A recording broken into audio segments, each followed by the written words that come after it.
Hey there, I am so glad you're here. Come on in and enjoy Coffee Chat at the Cubbyhole. Okay, you might be thinking, coffee sounds fun, but girl, what is the Cubbyhole? The Cubbyhole was a divine little nudge on my heart, if you will, to build this space in our basement, in our home, where our friends and family could come and receive encouragement and love. And that's exactly what we've been doing.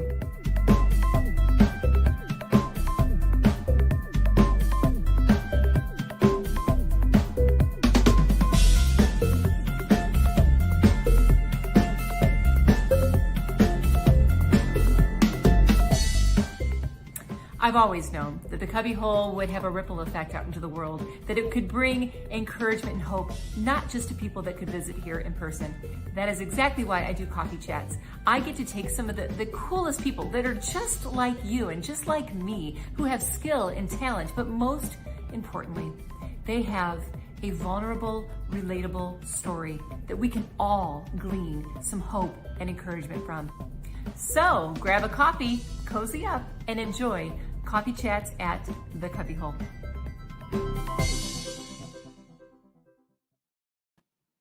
Well, good morning, everybody. Happy Friday. How are you today? It's the end of the week. How are you doing? In some places in the country, kids might have gone back to school in whatever way that looks, however that looks for you and your community. We're gearing up for that. Coming up soon, we're going to have an abbreviated, sort of a hybrid version of going back to school. And either way, I'm looking forward to it, and this journey and this opportunity for our kids. But you know, I'm so excited about it because it's a new journey. It's a new way that they get to try and do something. It's out of their norm. And that's kind of what we're going to be talking about today. You guys, I'm so excited. I know I say it every week that I'm so excited about my guest, and I genuinely mean that from the bottom of my heart. I carefully select my guests for Coffee Chats at the Cubbyhole. The goal with Coffee Chats is to bring inspiration and hope, and every single one of my guests do that exactly. My guest today, we are going to be talking about parenting, marriage, when maybe we're going along and doing things a certain way, but we need a different way of looking at things, a different way to travel along our journey, maybe just take off the old habits and ways we're doing things and switch into a different avenue and maybe look at some new hopeful ways of looking at things, perspective, switching the gears, flipping the script on how we're doing things. So are you a parent who might feel like, oh, some days are just so joyful and other days not so much? That's exactly what we're going to be talking about today. So before we get started with any more specifics, I'd love to introduce my guest to you. She is a beautiful soul. I just adore her. She's coming to us from Georgia. She is a psychologist, a family coach, an author, and a speaker. Would you please welcome my beautiful guest, Dr. Lynyetta Willis. Good morning, girl. How are you? Good morning. I am so honored to be in the Cubbyhole with you all today. I am so excited that you are here. I know this is going to be a jam-packed conversation. I don't know how long it's going to go, but I know it could probably go forever because all the knowledge you have to share is just so needed. But before we get rolling, I just have to kudos to you. You guys, I've been talking to Lynyetta on the phone, and I haven't seen her face to face. And we hopped on this morning to just chat before we got started. And girl, you've lost what, 30 pounds? Over 30 pounds, yes. I was like, what? I looked at you. I mean, I didn't even think you needed at all to lose weight. And you just like, what? Oh my goodness. Well, you always look amazing. Congratulations to you on that. Thank you. You know, we, in my family, I don't like to say we struggle with things because I don't like to call those types of things in my life. So I say we dance with things. So in my family, we dance with high blood pressure. And it's definitely a legacy burden. And even though I'd been doing triathlons and all of these different things, I'd put on weight and realized, and then the doctor said to me, like, we need to put you on high blood pressure medication. And I was like, got to be kidding me. So I decided that this was one legacy burden I was not passing on to my kids. And that I was going to do everything I could to keep that from happening. And one way was to, like, you know, shift the way that I was showing up in my life and in my body. And so I decided to lose the weight. And yeah, now I'm down over, I think this morning I weighed myself maybe like 33 pounds down from where I was when I started this journey. That is so awesome. Well, congratulations on that. I know it's bit by bit, isn't it? It's instead of looking at the whole big picture, it's just taking it step by step. That'll just mess you up. If you try to look at the whole big picture, don't do it. Yeah. Okay, so bit by bit is key. And you know what? You right out of the gate, you just said something. It's so powerful and it's so reflective of who you are and who you are as a coach and in what you do. You said that you want to flip the script on just the way you worded that. And I know I'm so passionate about that. I'm trying to get better at it for myself. It's what I talk to my clients about, just the way you worded that. Instead of looking at it in a negative way, you flipped that script. And in that one word, in that phrase, you changed the way that you said that, which it's so reflective of all the work that you're doing. Before we get into all the goodies and the parenting tips, or maybe the marriage advice that you have for us, will you just start by telling us how you started on this awesome journey and doing all the wonderful things that you're doing? Yeah. So, wow. In order to do that, I have to go way, way back in time to when I was very young. I was raised in a family, as many of the listeners can may be able to attest, where what I call the 4 horsemen mindset was used to keep kids in line, right? So pain, blame, shame, avoidance, those were the things that were often used to keep us straight, you know, with stop crying before I give you something to cry about. Children should be seen and not heard, all of those things. And when I got older, I had an experience with my sister. So I have a sister who's 20 years younger than me.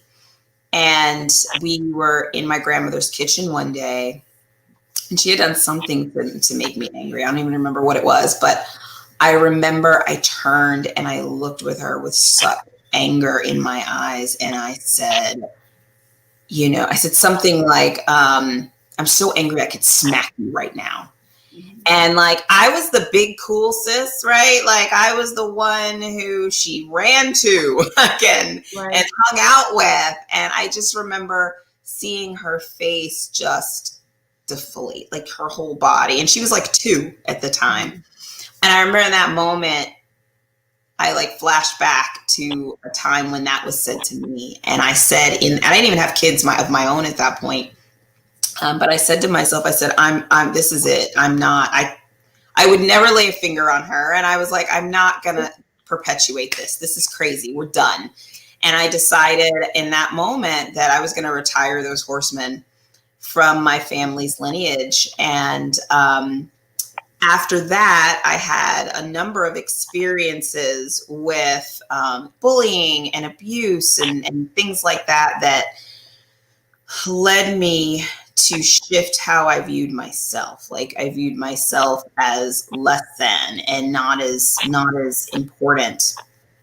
And as I went through college, I was in an abusive relationship in college. So all of this, like this red thread that kind of carried through.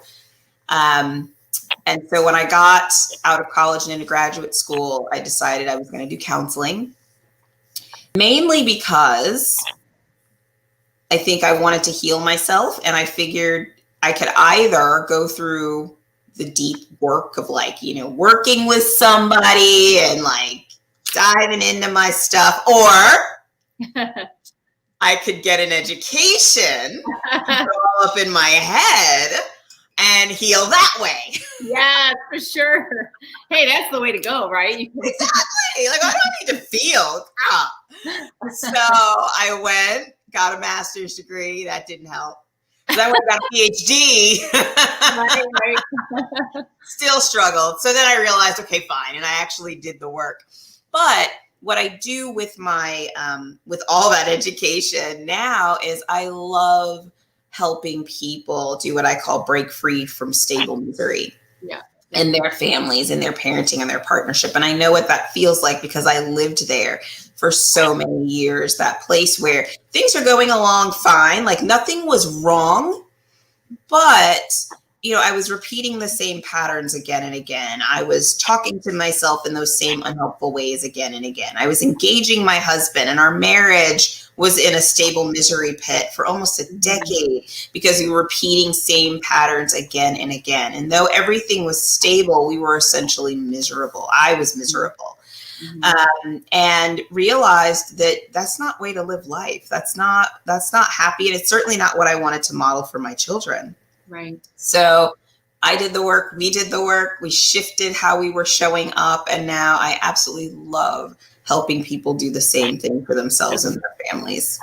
You do it so beautifully. For all of you watching or even watching in the replay, I am putting up Dr. Willis's website right now. Go there. It's not like any other website. It inspired me. I'm like, I want to shift some of the wording on my website. It's so good because when you start reading it, I realized it's almost like when you order a book and they give you the start reading, like they give you a chapter. It was like a sneak peek into all that you do. It was like almost like the beginning of a book. Yeah, told your story, but what I love is that your main focus was the people that you're talking to. Yeah. You're talking to them first, and then she shares her story, you guys, a lot of it, and a lot of what she's kind of abbreviating here, you can read on her website. So I would definitely go there and check it out. So so much I want to get to, and so much of that is based on what you just said. The generational chains, I love to talk to women about this. The generational chains. And it's so cool that you had an awareness of that. And then you went to school, the doctor to study. That's what I love about you. I'm just going to, rather than feel it or struggle through it, I'm just going to go get a degree, and then I'll have the textbook knowledge as well. Exactly. So powerful. And, we just go along generation after generation, maybe doing the same things. We were joking recently around the campfire about the wooden spoon. The wooden spoon, like moms, like a lot of moms use the wooden spoon, like that. And so we sometimes we struggle as parents as what to do, what not to do, and the other part of what I wanted to mention is, I know I would love to hear your thoughts on this, is the idea of projection. Projecting onto our kids. Maybe it's something that we struggle with, or maybe it's something that we didn't have when we were a child, and we want to make sure our children have that as well. So then we overcompensate in that direction. Would you speak to that? Yeah, that is such a big thing. Like, so my son, he dances with stuttering. And I realized it was such a trigger for me. And and it was interesting because he wouldn't say he dances with it. Like, he's fine. I remember we had him in speech for a while, and one day we was with the therapist, and he apparently looked at her and said, "I can speak in smooth speech, clear as a bell. I can speak in smooth speech whenever I want. It just takes a little bit more energy than I'd like to give, so I don't. But I know how to when I want to." And then she comes out and she's like, "We're kind of done here. Like, there's literally nothing. Like, he knows all the things. He knows what to do." But he was fine. He was fine. It didn't bother him, but it bothered me. And a large reason why, when I really sat, like, what is this about? I was bullied all through school. And my fear that would be his reality led me to push and push and push for him to speak with smooth speech, because I was afraid. I was projecting my fears onto him. I was afraid that he would have to struggle with the same things or dance with the same things that I had to. But the problem with that was that I would do things like interrupt him when he'd start stuttering and like smooth speech. And, and so what it ultimately ended up doing was it started to erode our relationship, because he'd be like, or he would just stop. He'd be like, "Never mind. I don't want to say it," and he would just stop talking. And And so realizing that my fears, not only was I projecting them onto him, but they were also impacting our relationship in unhelpful ways that they were having unintended consequences. Right. That weren't worth it to me, and certainly weren't worth it to him, because he didn't see it as a problem at all, Yeah. So it's really important as parents that we really focus on when our children do things that really annoy us to the point where we feel like we have to correct them. Really asking, like, is this really a non-negotiable? Is this really something that's important to comment on or say something about? Or is this more my stuff? Right. And it's not that we shouldn't, if it is our stuff, it's not that we shouldn't, like I could say to him, the reason why I'm doing this is because I had some scary experiences growing up, and there's a part of me that's afraid that you're going to have them too. And so I don't want that for you, but in that moment, I'm owning it as mine instead of what I was doing, which was putting it on him. Like I was inadvertently saying basically, like, there's something wrong with you and I need you to fix it. Yeah. When in reality, it was, no, there was something about my experience that I didn't appreciate. And I'm afraid it will be your experience. So to protect you from that, that's what's happening. There is nothing wrong with you. You are whole. You are enough. You are the epitome of love. There's nothing wrong with you. This is all mama stuff. Wow.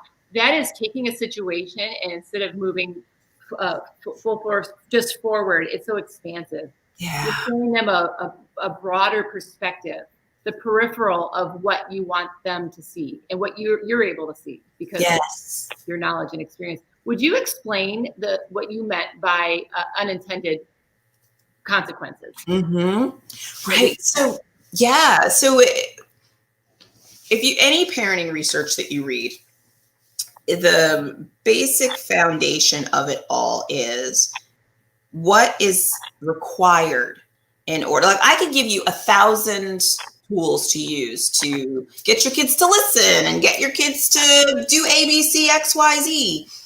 All of them will be undermined and not work as effectively if you do not have a foundation of connection. You have to have that connection. Because if you don't, it's like trying to drive a car with 3 wheels. Like, you could do it, but it's not going to be comfortable. You're going to tear up the rest of your car in the process. Like, there's a lot of things that aren't going to go right or aren't going to feel right about it.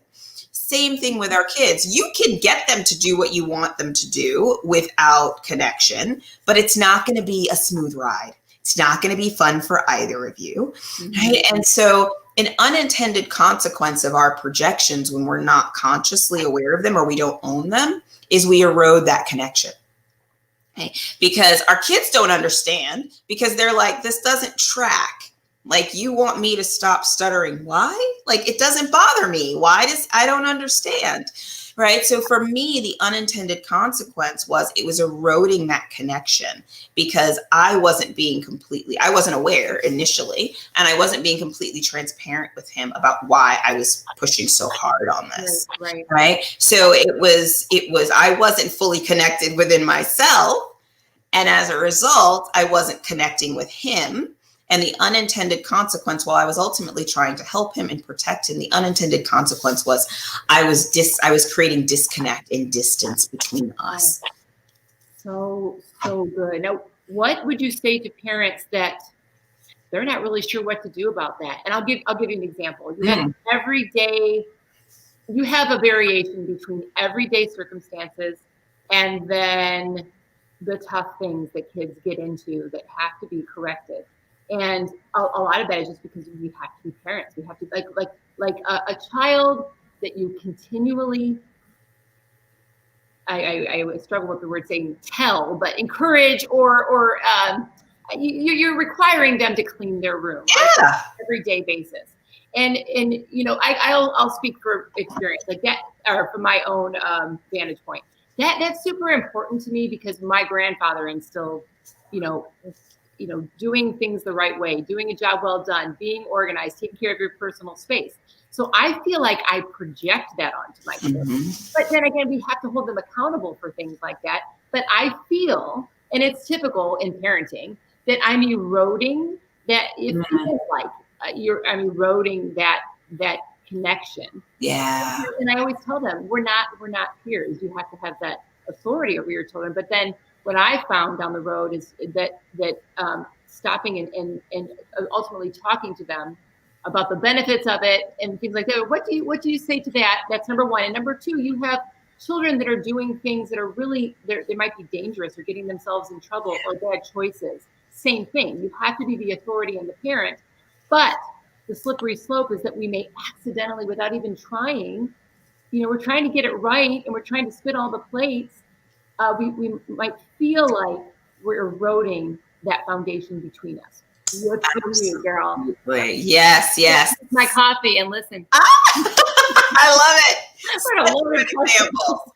So you're right. I say, I'm as a parent, I'm a coach. I'm not, and I'm friendly, but I'm not your friend, right? Yeah. Like in terms of, and I tell them that all the time. Like sometimes my kids will say things and I'm like, no. See, you'd say that to a friend. Yeah. You don't say that to your mama. Like that's not how you talk to your mama. Yeah.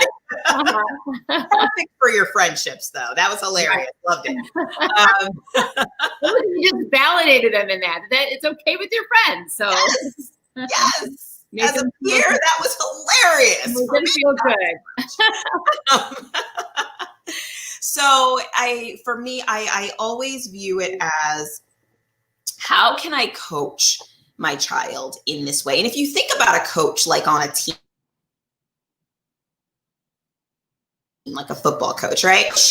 They're gonna push you. They're going to encourage you and get you to move. Like I remember I did track for 4 years in high school. There were times I loathed my coach. It was like, you want me to run what? And then do how many burpees or what? Are you crazy? You are nuts. I can't stand you. Right.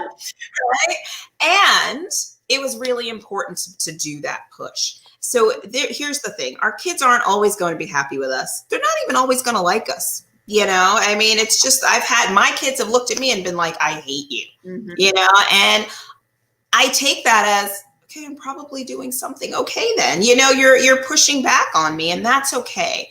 And it's my responsibility to hold this line.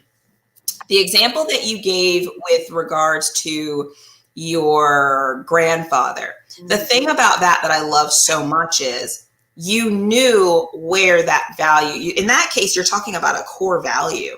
You have a core value that organization and cleanliness and those types of things are important.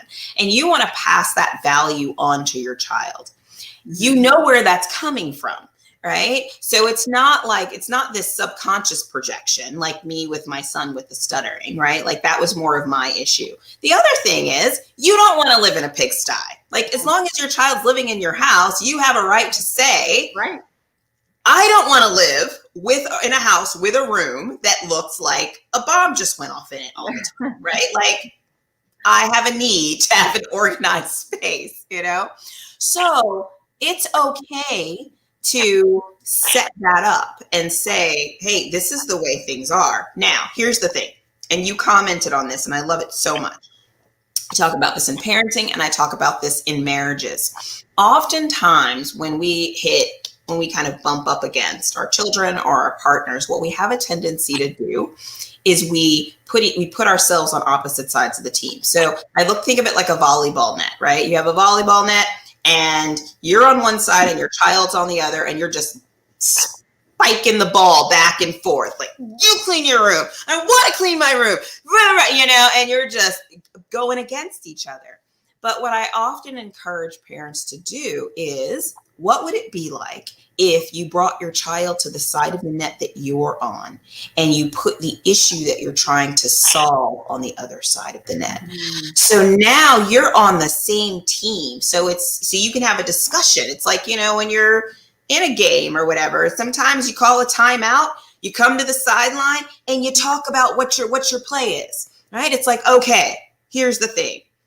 I want a clean room. You don't care too much about a clean room. Let's have a discussion about this. And like you said, I'm going to explain to you why this is important to me.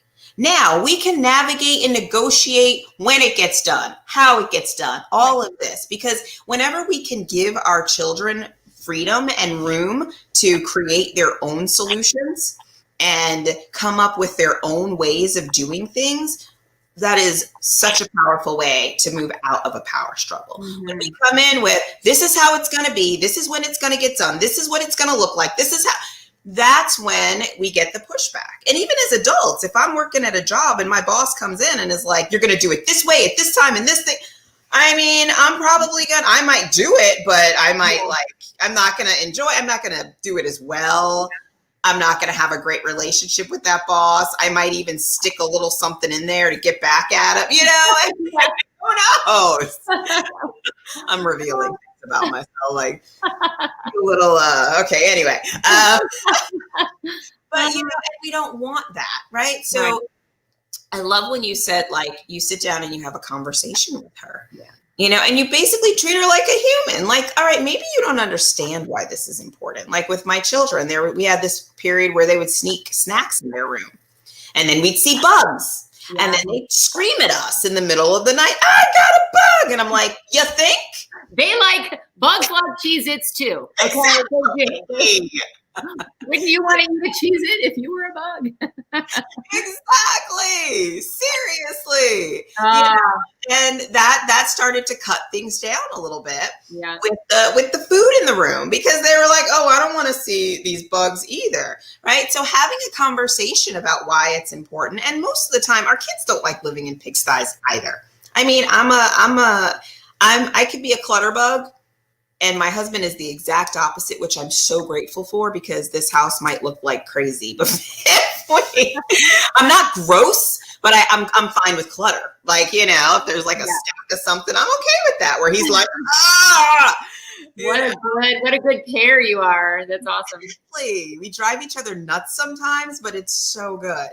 So even talking to them, like, is there any aspects of this that does bother you? Like, you know, the other day you ran out and you were like, I can't find my fill in the blank. Like, do you think maybe if you were a little bit more organized, that wouldn't happen? Then they have the awareness. Yes. And the other thing is offering a way we can help. Like, how can I help you to keep this room organized? Yeah. What would be a helpful way that I can engage you in this process that doesn't involve me coming in there and cleaning up your room? Because if I have to come in there and clean up your room, I'm throwing away everything that I think needs to be thrown away, which might not be what you think needs to be thrown away. Just keeping, like we were just talking about a minute ago with weight loss or anything else, bit by bit by bit, and letting one of the things I talk to mamas a lot about is when things like this come up with clients, is that they're talking about the emotion. Like, I'm so angry, and that's natural. I mean, you have to feel that emotion. You have to embrace that.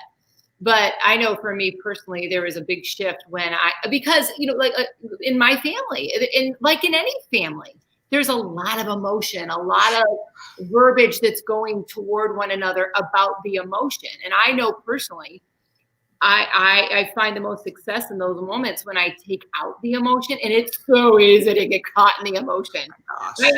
I asked my kids to bring all their dishes downstairs from their room because I needed some more to load the dishwasher. I was like, where were these dishes? You know, you can get angry, you can feel all kinds of emotion, but when I put the power, I loosely say the power, but the like you said, the choices, I love that you said that the choices and the control in their hand, they can decide. And here I finally get to the point where everybody makes, they were able to say when their due date was for their room and their bathroom. And then for me, when I revert back to accountability and a consequence with whatever it was that you decided. So it is so easy, especially, you know, we've got busyness, we've got a crazy time we're living in. There's also hormones that we can't, deny. So much going on where it can so easily become emotional. Yes.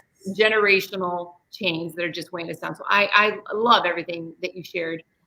Thank you so much. Now, on the one end, there's rooms. Okay. It's like a gateway to the problems of parenting. It's like God's test, really gateway issue. And on quite the more contrasted, serious side, you know, there's so many parents that I work with. I know in our life we've experienced things, bigger problems, bigger. I don't want to call them problems. Dances. Bigger dances. Dance you, I swear. Oh, the bigger things that almost like that you never thought you'd be dealing. And what I would love for you to focus on right now, it comes up all of the time with women, but and men too, I know, is just the blame game of what this is not how I raised my child, number one, and then what will other people think? This is now they're projecting their feelings of how other people are going to view it. Then they're just so filled with I don't know, it just will regret and embarrassment. What can you add to that for parents? You know, it's hard because you know, we push these little babies out, or we adopt them, or they pull them out, or however we get them in the world, you know. And come there and get you. Right. However they get here, plane, train, automobile, whatever. And we invest so much into them, and it's so easy to forget that they are their own beings. Like, we never really have control. We think we do. They come in and they're really tiny and they don't move that much at first. Right. And they give us this false sense of security. And then they start walking, and then we're like, uh-oh. And then they start talking. And then they start, you know, hanging out and driving and all. And and with each step, we're like, wait, I thought I had more control than this. But, you know, realizing, especially when that blame comes in, right? Self-blame, realizing that your children are capable of making their own choices, right? And some of the choices they make are not going to be in complete alignment with what you taught them all the time. And that's not your fault. It's not your fault, you know? And I know that the idea is, and we hear this a lot, like, oh, well, that's a reflection of their home training. And sometimes it is. Sometimes you know? it's and sometimes that's not the case. Sometimes it's not the case. Sometimes they met the kid at the school that happened to be the one that had the ecstasy or the marijuana or whatever, and they got hung up in a bad situation.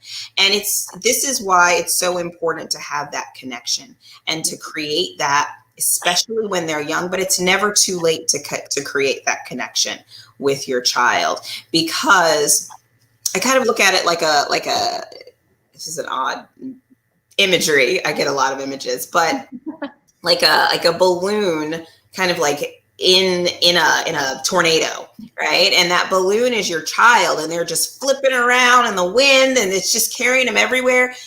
But as long as that balloon is tethered to you or your family in some way, no matter how much they're flipped and flopped and tossed and turned, they will always have that tether point to come back to. And that's what we want to make sure that we create in a relationship with our children.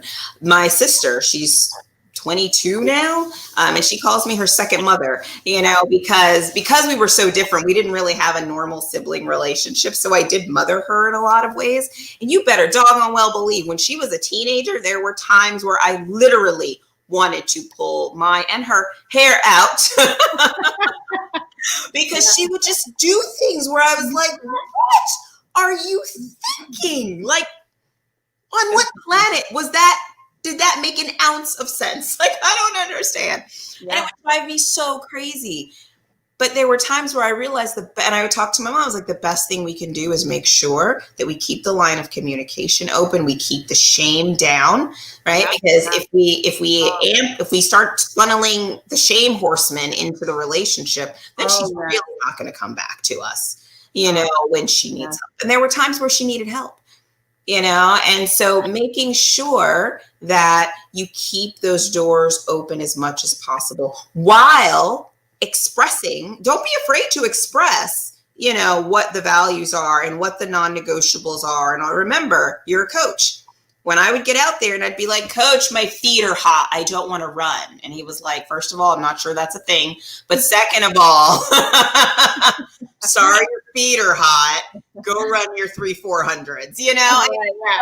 He's still. I see what you're saying, but I hear you. However, and that track is waiting for you, right? So it's not like be loosey-goosey and just allow whatever. Hold those lines. Yeah. Because it's important. It's important that our children know where the guardrails. We're the guardrails. They're going to bump up against us and go off, but we have to be the guardrails so they don't go flying over the edge of the cliff. Yeah. So it's a really hard, it can be a hard line to toe, especially as they get older, like being that guardrail, but not being a horseman, you know, pain, blame, shame, avoidance, right? Yeah. Oh my gosh, this is so loaded. Like as you're talking, I've got papers everywhere. I've got notes. I got to keep my thoughts straight because you were talking about things, you're saying things, and I've got these little side notes that I want to mention. Yeah. Oh gosh, now I just lost it. That happened to me when we were talking yesterday on the phone. You're like, I don't know what I was going to say. I do have to say with your visuals, I get you. I see you. I love when you and I, Mark, go back and forth because we're both visual people and we're describing our visual, how we're going to build our training program. Like I just see this set of all these things. Good. Oh my gosh. I love it. One of the things, I just had a conversation with somebody about this recently, is that we do project that out onto our kids sometimes. Oh my gosh, no, I just lost it. Wait, what was it? It was that the kids want that structure. They, like you just said, the guardrails. They want the structure. They you know what? They're living in a world like they just may be this particular type of human being, and then they're put out in the world with all these influences and these things. And if they have a strong behavior, leadership tendencies, they may delve into things because then that's their representation as a leader. And if they are more passive, that's the role that they're going to play. But the kids they won't tell us that they want us to be that guardrail because sometimes they're in situations they just can't get themselves out of, and they appreciate that structure. Even though we may be beating ourselves up, we have to play a hard role. They want that and they crave that, even when they're a little bit older. Mm-hmm. There's a story that Brene Brown tells that I love so much. She talks about how before she was Brene Brown, she would go and do, you know, she worked at University of Houston. And she would do research with the college students. And she talks about this one conversation that she had with students about how strict their parents were growing up. And she said, inevitably, every time she would engage in this conversation with different groups of students, what would happen is the students who were raised in strict homes so you'd have the students who were raised in the strict homes where they had to be in by the time the street light came on, and, you know, their parents were wise and were like, no, you can't go to so-and-so's house. I know what's going on there, you know, and they would be so angry. And then you'd have the other group of kids where it was like their house was the house that those other kids couldn't come to. Yeah. Like their parents were the ones who were buying the kegs, and, you know, it would sort of split. And inevitably what would happen is the kids who were raised in the strict homes would almost in like a prideful way be like, oh, you think you had it bad? My parents would make me do you know, would make me come in 2 minutes before the street light came on, you know. And then the kids who had the more loosey-goosey homes would sort of like shrink, like, well, my parents let me do whatever I wanted to, and I didn't have any rules, and they would start to question, like, what does that say about me that they weren't harder, right? And so she said she stopped doing them because it created such emotions for those kids who didn't. But it was interesting how the ones who had the guardrails actually were like, there was a little bit of pride, like, yeah, my parents were really hard on me, right. You know. And so it's just a reflection down the road that they do appreciate the guardrails. They need the guardrails. Like, I just went through a process where I lost 30 pounds. I didn't do it on my own. I had a coach. because I needed guardrails. Guardrails. I needed someone to say, you could eat that chocolate cake, or, and I would be mad, and I would message her and be like, I want Twizzlers, like a little toddler, and she's like, you can eat Twizzlers. Or, you can hit your goal for the week and not eat Twizzlers and get to your goal faster. And I'm like, hit you. Oh, I know. Twizzlers. But I paid someone to be my guardrail, right? So we all need and appreciate guardrails, including kids, even when they fight up against them, even when they want to take a baseball bat to them, right? They still need and ultimately appreciate those guardrails. Mm-hmm. For sure. I also, a minute ago, you were talking about the Four Horsemen, and you were talking about shame, and we both know shame is the lowest place you can resonate. Yeah. And it's so easy. I have to catch myself in my verbiage and the way I say things, because when you're just mad, it's easy to say things about them. And it's been a shift. I'm sure, I'm assuming you agree on this, is that you have to have a shift of explaining that their behavior is what you're referring to, and not them as a person. I know, like you said, unintentional consequences or unintentional projection onto them, the things that we say without saying it. It's so important. What do you have to say about that? It's so true. And one way that we can do that, John Gottman, he's huge with marriage. Like, he has all this, he's a huge psychologist who does a whole lot of research on marriage. And he talks about he calls it something snazzy, but it's basically like the 5-to-1 rule, where for every one critical statement that you say about your partner, and this applies to children too, it takes 5 positive things to overcome that one critical thing. And if you think about it, it makes sense. Like, if you've been in a situation where maybe you've done a workshop or something and you've gotten feedback, right? And you say you got 30 pieces of feedback and 29 of them are good. What's the one piece of feedback that you're gonna just muse over for hours and hours and hours? That one, even though the other 29 were glowing. And that's what happens. That one thing sticks out to us. I'm sure we can even go back into our childhood, right? And think about things that we were told or things that happened to us in terms of messages we receive. Very quickly, we can probably pick up on the messages that were hurtful, and we could probably get to the ones that were helpful, but it might take us a minute to get to those, right? Because we just tend to reflect and clue in and hook in on those. So one thing that I do with my children, because I'm human and I know at some point I'm going to say something that's just not kind or correct, right? Regret, maybe. Yeah. Right. So what I make it a point to do is even every single day I focus on the connection. And it was really funny because the other day, I told my daughter, I said, I love you, right?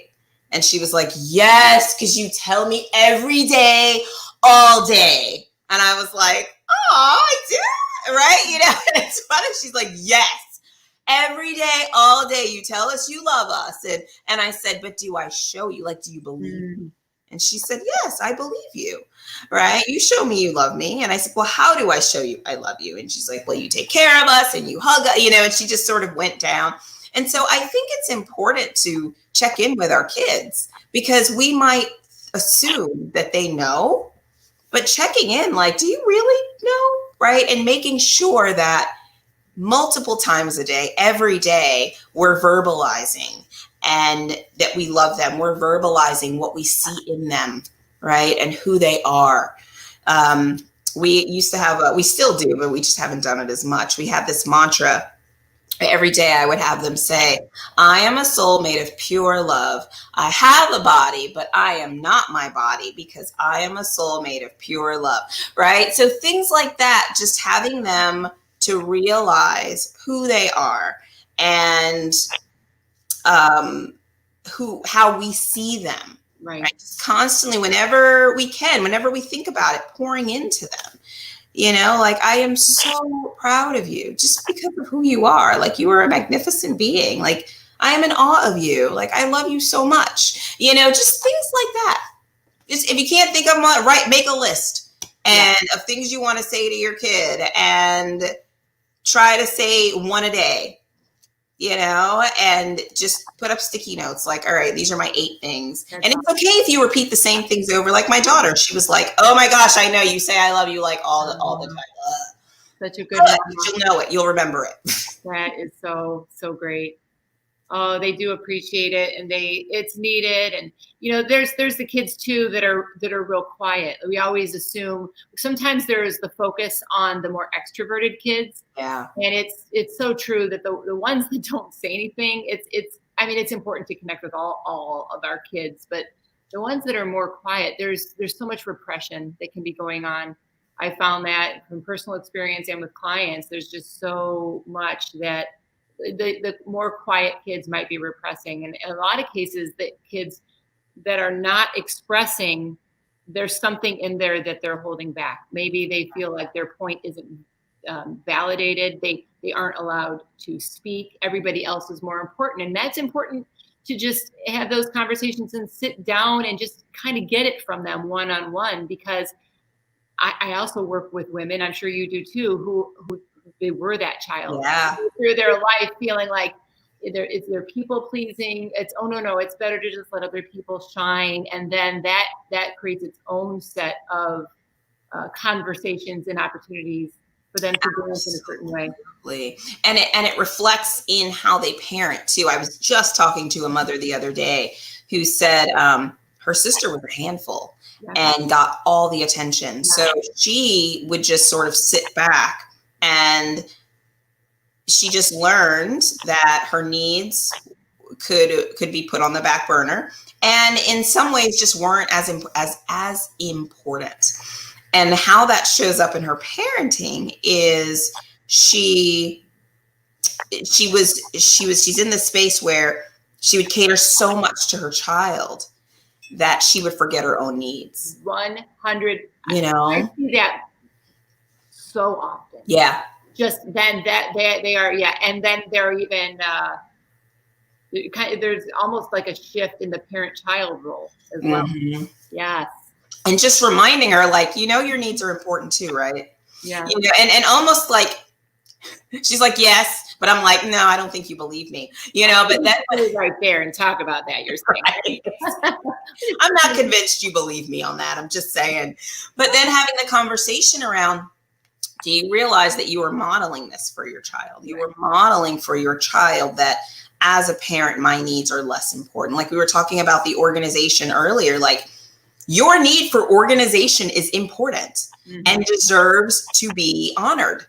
Right? Like it's not that, and we have to be careful in the parenting field nowadays, because I do think in a very good attempt to move away from the 4 horsemen parenting mindset, we've almost gone to this place of, and I've actually gotten kicked out of Facebook groups for pushing back on this, but this space of like, the child is the center of everything, and you should never make the child upset, and you should always cater to everything. And when everything is wrong, it's always the parent's fault. It's never the child's responsibility. And I'm just like, oh, I'm glad you pushed back on that. And that, yes, raise a generation of self-absorbed, runners of children who can't really see anything, outside of themselves. Like that's not okay. So realizing, like, as parents, it's important that our needs are honored as well. And we shouldn't forego our needs for the sake of our children over and over again. Now, are there times where that has to happen? Absolutely. You got a newborn baby. I remember newborn years. I had to forego a lot of sleep. Yeah. A lot of need for a lot of things. Right. And that was just part of it. That was part of being a parent. But if my child is kicking me or hitting me or, something inappropriate, like I don't need to forego my need for safety because like, oh, they're expressing their feelings. No, it's okay for you to say, with that. We were talking about generational chains, and because sometimes people do the same thing over and over the way all the other generations did it. And then there's also the concept of complete all the way to the other side, pendulum shifting. Like they did it that way. I mean, if you see somebody that is absolutely, they're allowing the child to make all the decisions and be in control, you would think maybe they were raised like that, but they might be pendulum shifting that I live like that. And I'm going to do they are they were the child that said, when I'm older, I'm going to do, and they really did it. But sometimes you realize you're not really going to do what you said you were going to do when you were a kid. But sometimes they are. You are letting them totally have control over everything. Right. They are the captain of the ship. Yes. You're letting a child literally drive a ship. Yeah. Do you really think that's a good idea? Like, how's that going to end up, do you think? The people that are on the names aren't showing up, but somebody, I don't know why it's saying Facebook user. I think it's because I'm broadcasting on multiple networks right now, but so it doesn't have the person's name. But whoever this was, thank you for this comment, and I 100% agree. Thank you. It's amazing, isn't she? I love her. I've asked people that I have more questions for you than we have time, but I do part 2. What's that? Yes, part 2. And I also want to come back at a different time and talk about marriage. But I had some people that are going through things. I told them if they wanted to ask, I would ask on their behalf. And there's so much of this going on. Would you speak to this? Oh, we want to get it right. We want to do it the right way. We want it to all be, buttercream and daisies when we respond to our children, right? And we call it like ramping up around here. So, but there are parents that they want to get it right, and maybe they start off at one level, and then there's raising your voice. And maybe you could just say it in a nice, calm way. Then there's raising your voice. I can speak to that. Sometimes I'll be saying something and I have to change my tone and say, I said I need you to listen to when I put you in, and raise your voice. And then let's just jump to more. Worst case scenarios would be abuse. But let's go to the next level, couple levels above that, which is maybe excessive anger. And the parent would have regret. What do you say to that? Obviously, it's not the right choice, but when I think you even referred to it on your website as you lose it. You lose it, and now you're banging something or you're slamming something, and you have what jump in there. Yeah, so it's interesting. I'm actually starting a group program called Triggered to Transformed. Mm-hmm. And it officially starts on August 20th. So if you want to get in, you can go to, oh gosh, what's the website? I should probably know the website. I will look it up because I think it's trigger. Oh yeah, transformtriggers.com. Thank you. Transformtriggers.com, where I'm helping parents who are in this category, because it is so easy for our kids to trigger us. And what I've done, because I've been there, what I've done over the years, I've been in this field for over 20 years now, and I've created a framework called the Relationship Evolutionary Framework. And it's 5 steps to help parents overcome some of these triggers or transform some of these triggers that they have. Because what often happens, and I always say this, when you find yourself in a situation where you're responding to a laser beam situation with an atom bomb, right? Like, you're probably triggered, right? Like, you're triggered if, right? Sort of situation. So if you find yourself in that type of situation, there are a couple of things that are feeding into that. So one thing, and this is like the prime, if you check on nothing else that I say, check on this, the stories we're telling ourselves. And we go into this deep in the process, in the program.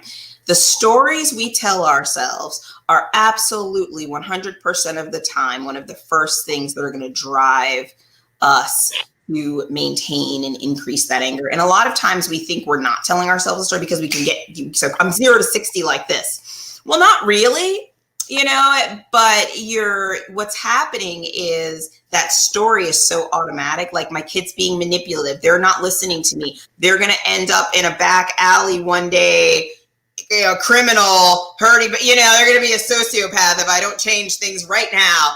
So we tell all of these stories to ourselves, and those stories trigger us. The other thing it's really important to do is awareness. Get really deep in on awareness too, like focusing on what are the feelings and the body sensations that are coming up for us, and learning to hone in on those early. Right. So by the time you're blowing up, by the time you're in, 5-alarm fire or wildfire mode, you've likely skipped over a whole bunch of warning signs that you were getting to that point, right? A whole bunch of minds were like tripped over before you got to that point. So learning how to become aware in advance, not only of our feelings and our body sensations, but also our children's triggers. We don't often talk about that, but our kids have triggers too. Yeah. Right. So that's another thing we focus on in the program. Like, how do we figure out what their triggers are? Because their triggers often trigger us, and then our triggers trigger them, and we're just escalating together, right? Yeah. And the other thing is you can become aware of your stories. You can become aware of your feelings and body sensations. But if you're relying on the same tools to deal with those situations, you're likely just going to find yourself in a never-ending cycle. So we focus a lot on how do I shift the tools that I'm using, especially if you were raised with tools that you no longer want to use. Right. And the thing I say about tools is in relationships, we're always using a tool. The question is never, am I using a tool? It's, is the tool I'm using helpful or unhelpful? Mm-hmm. Yelling is a tool. Taking 5 deep breaths is a tool. They're both tools. Yeah. They just usually have very different consequences. Right. And the other thing that it's really, you were going to say something. Oh, no, I was just going to say, finish that thought, and then I'll ask him on the other side. Okay. And the other thing that it's important to focus on is and this goes back to the needs, what within us needs to be healed or what within us needs to be honored. And this is a big piece, because if you find yourself going to that 5-alarm fireplace often, especially around a particular issue, that's a really good sign that something within you needs to be healed. And it could be something from childhood, or it could be something within you needs to be honored. Like maybe you need to eat more, or maybe you need to get more sleep, right? Like what is a need that you have that you're not honoring that is opening the gateway so that you go much faster to that triggered place? Mm-hmm. And then the last last part of the program, and the last thing that we really have to get a hold of when we're in that space, is a sense of empowerment, self-empowerment. And you can download this on my web. You can go to healingstablemystery.com and you can download these steps, and it has really specific questions and things that you can do for each of these steps. And I always tell people, don't be the perfectionistic person who tries to do all 5. Pick one thing that you can do for a week and do it, and then notice what types of changes that you experience. Okay. But the last one is self-empowerment, and that has to do with a lot of times when we find ourselves triggered, it's because we feel like there's a lack of control or a lack of power that we have in a situation. So we end up just going straight for to try to get it back. Yeah. But I always say, and in every situation, even if you're tied up in a basement, you still have power, because nobody can control whether or not you eat, whether or not you pee, whether or not you pee, so we always have power. But what often happens is when we're in those triggered moments, we can't find it. So asking yourself, where is my power in this moment? Where is my power in this moment? Mm-hmm. And it might be in your ability to ask a question, your ability to walk away, your ability to recall an agreement that you made with your child in that moment and say, you know what, we had this agreement and it's not really being honored right now. What are we going to do about that? So there are a lot of ways that we can realize our power. And that's the last thing we do in the program, is we reflect on where's our power in these triggered moments, so that when we are triggered, we can go to it and reclaim it, so we don't feel as powerless or disempowered in those moments with our kids. What a great, powerful program. We'll make sure we put that in the comments so that everybody can link there. And so great. As a follow-up then, for the people that were asking these questions about anger or excessive behavior, what do you then, you were just talking about healing the inside from our past. What do you say to the parent that overreacted and then is beating themselves up? Because there's the story from the past, and then there's the story that can be created for the future, that they're a failure, that they failed, and they absolutely just continue to blame themselves for the rest of their life. Yeah. One of the things that I always love to remember is that two things. One is that all relationships, like all relationships can be treated like a spiritual practice, right? And if we approach relationships like a spiritual practice or like an experiment, let's say, there is no failing, there's only learning. So if I say I'm going to meditate every day for 30 days, and then there's a couple days where I don't meditate, I can beat myself up about that, or I can say, what did I learn? What was it about those 2 days? Right. Right. And I can treat it like an experiment instead of beating myself up. Like, I'm going to experiment with meditating for 30 days. By definition, you cannot fail an experiment. It's just no, there's only learning for an experiment. You don't fail it, right? Same thing with our parenting. We can shift our mindsets and look at it, each interaction we have, as an opportunity to treat this as a spiritual practice. Like, wow, I just realized when my kid did this thing, I blew up. Woo. So how do I want to handle that the next time? Or like an experiment, like, okay, that didn't work the way that I wanted to. Right. What can I do the next time, to make it different? Because here's the thing about our kids. They're so resilient. And especially when they're young, they're so forgiving. Like, almost too. I'm like, you're so cute. Because I would have held on to that for like 20 years. I love it. So realizing that they're just giving us opportunities to continue to grow and evolve and model for them how to be. So if you didn't do it right this time, don't worry. They'll give you another opportunity. For sure. Right. And all blame does, it just sucks the energy away that you can use to figure out how to do it the next time. The other thing that's always available to us, as long as we have breath in our body, is the ability to repair. If you messed up, go and apologize. You know what? I just did that just the other day.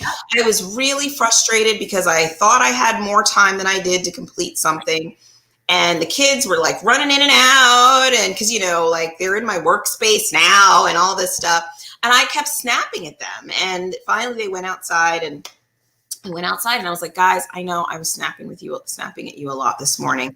I'm sorry. Like, I was just really overwhelmed and nervous that I wasn't going to get my work done. And that wasn't your fault.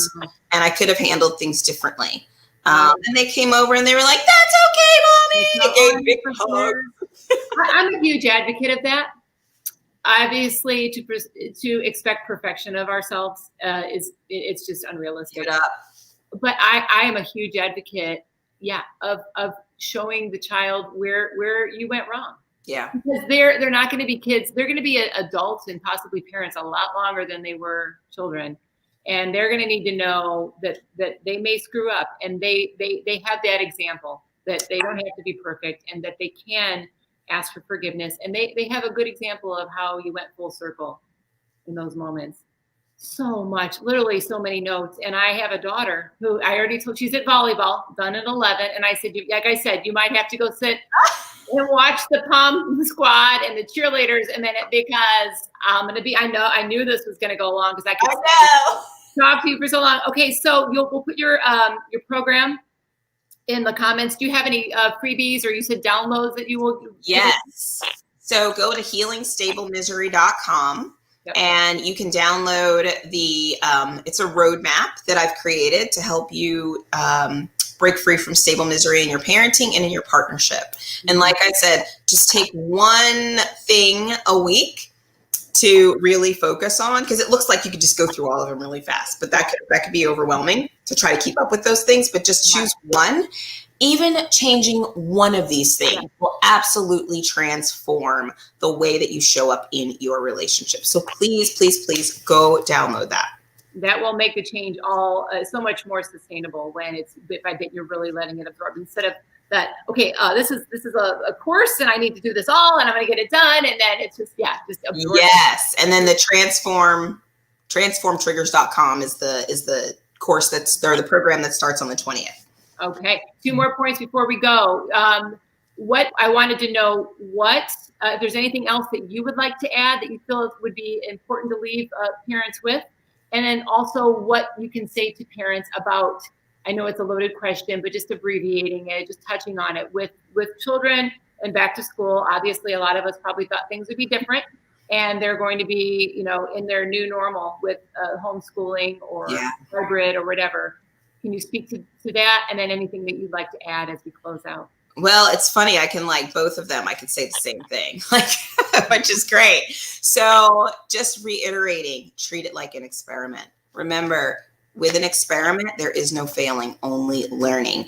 And so every time you feel like you're failing as a parent, it's only because you're not focusing on what you could be learning in that moment, and you're missing a very valuable opportunity. So every time you're failing or you screw up, I love the quote, behind every good kid is a parent who's pretty sure they're screwing everything up.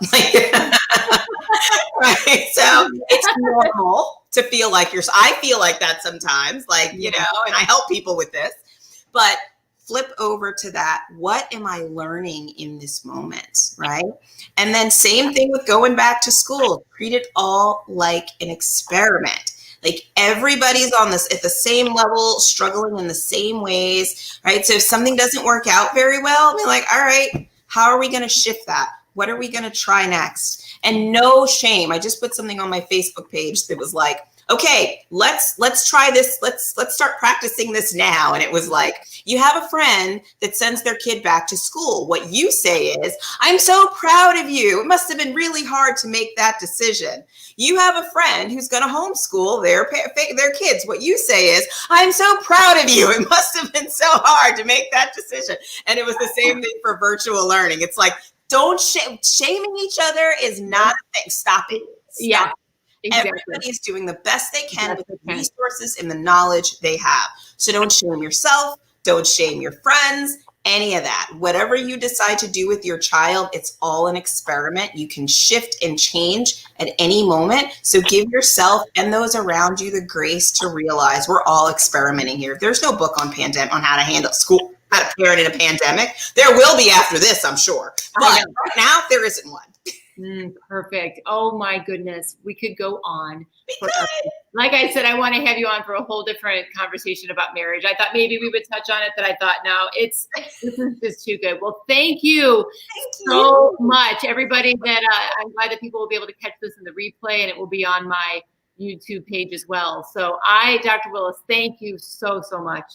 Thank you for having me here. This was fun. Oh, good. Well, I know that everybody feels this is super useful, and they're going to get so much out of watching it and rewatching it. So thank you so much for your time. I really, really appreciate you. Yes. Okay. I'll see y'all later. We'll put her links in the comments. I'm going to say goodbye to you, and then I'm going to wrap up. So thank you so much. Okay. All right, everybody. Well, thank you so much. Was that amazing? And we could have just gone on and on forever, because the concept of parenting, it just doesn't end. There's so many questions that we can ask. And next time I do this, I'll put out a note weeks in advance so that you all can, there was already so many comments, we couldn't get to them today, but we'll do it again, and we'll have Dr. Willis on and get to everybody's questions. I want to I'll leave you with a quick story. And I know Dr. Willis was talking about the fact that, our relationships, they reveal wounds that need to be healed. And parenting is such a powerful opportunity. And it does, sometimes we do reflect the things that we do need to heal. And so it is about our children, of course, but we are continuing to heal our own wounds as we go along. And every day is a new opportunity for that. So I want to leave you with this quick story, and then I have something I want to offer to you and give to you. We were camping recently. Okay, I'm not big on, I like the board games where it was like Pictionary or you can create something out of clay. I love being creative. I don't love the more analytical games. We were playing a game, and everybody was kind of like moving quick, and they were just, I'll just say this in abbreviating the story, it triggered me. And if I wasn't trained in this, I wouldn't have caught it. And I'm sure in my life, I've gone through situations where I didn't catch these moments. I just let them trigger me. But in this moment, I was triggered. And there's also another situation where recently I was in kind of like a sporting event situation, and I wasn't good at it. And I felt myself so triggered. Did you ever feel that, where you kind of just time warp back to the playground? And it started stirring up all these feelings. And I actually became, during the board game situation, a little bit emotional. And I actually stopped the game, and I took it as a teaching moment to share it with my girls who we were playing the game with, that it triggered me into a mindset that I had when I was a child. And it really, it just came up. And that adversity, that feeling of not being good enough, not understanding. I look at everybody else, they're getting, and I'm a grown woman. And I know in my past, if I would have let that continue, it would have affected my entire day. So the feeling that I was feeling would have been way over on one side of the street, and my peace in that moment would have been way over on the other side. But in that moment, in both of those situations, I was able to reframe the story, flip the script that I was reading from, which was something that continually we're healing. Sometimes we're continually healing things throughout our life all the time. But the idea is to step away from the adversity a lot faster and move toward the peace. So what I want to offer all of you, and I'm going to put this in the comments, is my free giveaway, which is it's allowing you to break away from the adversity in your life and move toward the peace a lot faster. So it's my 5 strategies for closing the gap between adversity and peace. And I use those strategies often, and I use them in that moment. And one of the most important things I feel that I talk about in those 5 strategies is telling your story, honing in on your story, and honoring your story, because it will help you tell the truth about who you really are, about the fact that sometimes we are just dealing with wounds. They're just wounds. And those wounds then create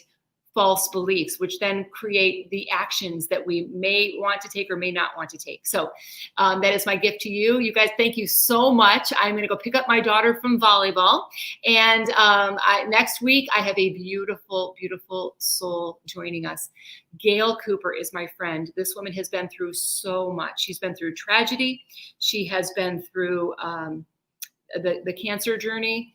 And she's going to share her wisdom and her undying faith with us next week, next Friday. So join us then, 10 a.m. Eastern Standard. Until then, I hope you all have a beautiful week. And it was such a blessing to be able to bring Dr. Willis to all of you today. Okay, have a great week. I'll see you all next week. Bye-bye.